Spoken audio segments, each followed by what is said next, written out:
ಹಿಂದುಳಿದ ವರ್ಗದ ಆಯೋಗದ ಸದಸ್ಯೆಯಾಗಿ ಮುಖ್ಯವಾಗಿ ನಾನು ಒಂದು ಹೆಣ್ಮಗಳಾಗಿ ಈ ಜಾಗಕ್ಕೆ ಬಂದಿದ್ದೇನೆ. ಒಂದು ಹೆಣ್ಣಿಗೆ ಇಲ್ಲಿ ಅನ್ಯಾಯ ಆಗಿದೆ.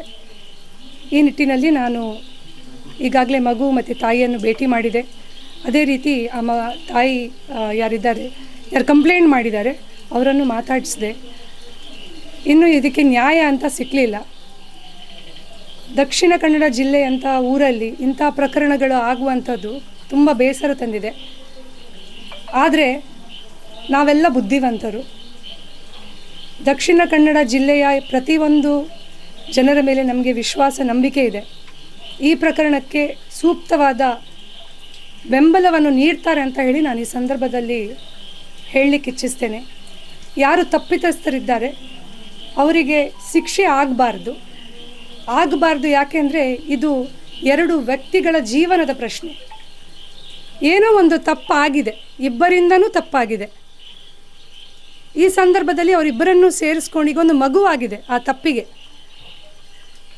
ಹಾಗಿರುವಾಗ ಈ ತಪ್ಪನ್ನು ಸರಿ ಮಾಡಲಿಕ್ಕೆ ಒಂದು ಅವಕಾಶ ಇದೆ. ಅವಕಾಶ ಏನಂದರೆ ಮದುವೆ. ನಾವೆಲ್ಲರೂ ಸೇರಿ ಈಗ ಒತ್ತಡ ಮಾಡಿ ಮದುವೆ ಮಾಡಿ ಅವ್ರು ಎಷ್ಟು ದಿನ ಸಂಸಾರ ಮಾಡ್ತಾರೆ ಅನ್ನೋದು ಹೇಳಲಿಕ್ಕೆ ಬರುವುದಿಲ್ಲ. ಆದರೆ ಅವರನ್ನು ಒಪ್ಪಿಸಿ ಮದುವೆ ಮಾಡಿಸ್ಬೇಕು. ನಿಮ್ಮ ಮಾಧ್ಯಮದ ಮುಖಾಂತರ ನಾನು ಆ ಹುಡುಗನ ತಂದೆ ಮತ್ತು ತಾಯಿ ಹತ್ರ ಒಂದು ಹೆಣ್ಣಾಗಿ ರಿಕ್ವೆಸ್ಟ್ ಮಾಡ್ತಾ ಇದ್ದೇನೆ.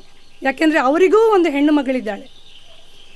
ಮತ್ತು ಆ ತಂದೆ ಯಾರಿದ್ದಾರೆ ಅವರೊಂದು ಜವಾಬ್ದಾರಿಯುತ ಸ್ಥಾನದಲ್ಲಿದ್ದಾರೆ. ಅವರೊಂದು ಪಂಚಾಯತ್ ಮೆಂಬರ್ ಆಗಿದ್ದವರು. ಜನರು ಅವರನ್ನು ನೋಡ್ತಾ ಇದ್ದಾರೆ. ಅವರು ಜನರಿಗೆ ಆದರ್ಶ ಆಗಿರುವವರು, ಎಲೆಕ್ಷನಲ್ಲಿ ವಿನ್ ಆದವರು. ಅಂಥವರ ಮಗ ತಪ್ಪು ಮಾಡಿದ್ದಾನೆ, ಅದನ್ನು ಸರಿ ಮಾಡೋದು ಅವರ ಧರ್ಮ. ಅದಲ್ಲದೆ ಆ ಹುಡುಗನ ತಾಯಿ ಟೀಚರ್ ಆಗಿದ್ದವರು. ನೂರಾರು ಸಾವಿರಾರು ಮಕ್ಕಳಿಗೆ ಅವರು ಪಾಠ ಹೇಳಿಕೊಟ್ಟವರು. ಎಷ್ಟೋ ಮಕ್ಕಳ ಜೀವನವನ್ನು ಅವರು ನಿರೂಪಿಸಿದವರು.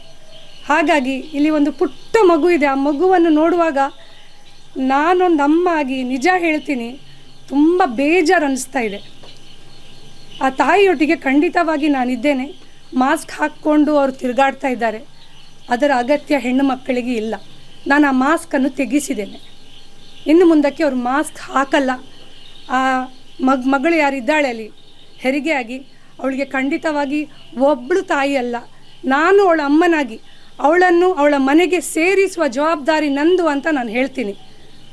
ಇದರಲ್ಲಿ ಯಾವ ರೀತಿಯ ಮೈಲೇಜ್ ತಗೊಳ್ಳುವಂಥ ಪ್ರಶ್ನೆ ಇಲ್ಲ. ಪ್ರತಿಯೊಬ್ಬ ಜಿಲ್ಲೆಯ ಹೆಣ್ಣು ಮಗಳು ತಾಯಿಯೊಟ್ಟಿಗೆ ನಿಂತರೆ ಖಂಡಿತವಾಗಿ ಅವಳ ಮನೆ ಸೇರ್ತಾಳೆ. ಈ ಸಂದರ್ಭದಲ್ಲಿ ಅವರು ತುಂಬ ಬಡವರಾಗಿದ್ದಾರೆ. ಕೋರ್ಟು ಕಚೇರಿ ಅಲೆದಾಡಲಿಕ್ಕೂ ಅವ್ರಿಗೆ ತುಂಬ ಕಷ್ಟ ಆಗ್ತದೆ. ಆ ಮಗುವಿದು ಮತ್ತು ತಾಯಿದು ಸಂಪೂರ್ಣ ಜವಾಬ್ದಾರಿಯನ್ನು ನಾನು ತಗೊಳ್ತೇನೆ ಅಂತ ಹೇಳಿ ನಾನು ಆ ತಾಯಿಗೆ ತಿಳಿಸಿದ್ದೇನೆ. ಕಾನೂನಾತ್ಮಕವಾಗಿ ಏನೆಲ್ಲ ಒಂದು ಪ್ರೊವಿಷನ್ಸ್ ಇದೆ ಈ ಕೇಸನ್ನು ಫೈಟ್ ಮಾಡಲಿಕ್ಕೆ, ನಮಗೆ ಕೇಸ್ ಫೈಟ್ ಮಾಡಲಿಕ್ಕೆ ಇಲ್ಲ. ನಾವು ಆದಷ್ಟು ಅವರ ಸಂಧಾನಕ್ಕೆ ಹೋಗ್ತೇನೆ. ಇನ್ನು ಮುಂದೆ will try to talk to them, come to one conclusion and try to protect this girl. ಯಾಕೆಂದರೆ ಅವಳ ಫ್ಯೂಚರ್ ತುಂಬ ಇಂಪಾರ್ಟೆಂಟ್ ಆಗಿದೆ. ಅವಳು ಸಣ್ಣ ಹುಡುಗಿ, ಶಿ ಇಸ್ ಜಸ್ಟ್ 21. ಮತ್ತು ಆ ಮಗು ಏನೂ ತಪ್ಪು ಮಾಡಲಿಲ್ಲ. ಅದಕ್ಕೆ ಒಂದು ಅಪ್ಪ ಅಂತ ಒಂದು ಹೆಸರು ಬೇಕು. ಅದಕ್ಕೆ ಬೇಕಾಗುವಂಥ ಟೆಸ್ಟು, ಈಗ ಅವ್ರು ಹೇಳ್ತಾರೆ ಮಗು ನಮ್ಮದಲ್ಲ, ಓಕೆ DNA ಮಾಡಿಸ್ಲಿ, ಏನೆಲ್ಲ ಮಾಡಿಸ್ಬೇಕು ಎಲ್ಲ ಮಾಡಿಸ್ಲಿ, ಬಟ್ ಆ ಹೆಣ್ಣು ಮಗಳಿಗೆ ಅಂತೂ ನ್ಯಾಯ ಸಿಕ್ಕಬೇಕು ಅಂತ ಹೇಳಿ. ಅದಲ್ಲದೆ ಒಂದು ವೇಳೆ ಅವರು ಒಪ್ಪಲಿಲ್ಲ ಅಂತಾದರೆ ಈಗಾಗಲೇ ಈ ಅವೇರ್ನೆಸ್ ಪ್ರತಿಯೊಂದು ಜನರಲ್ಲಿ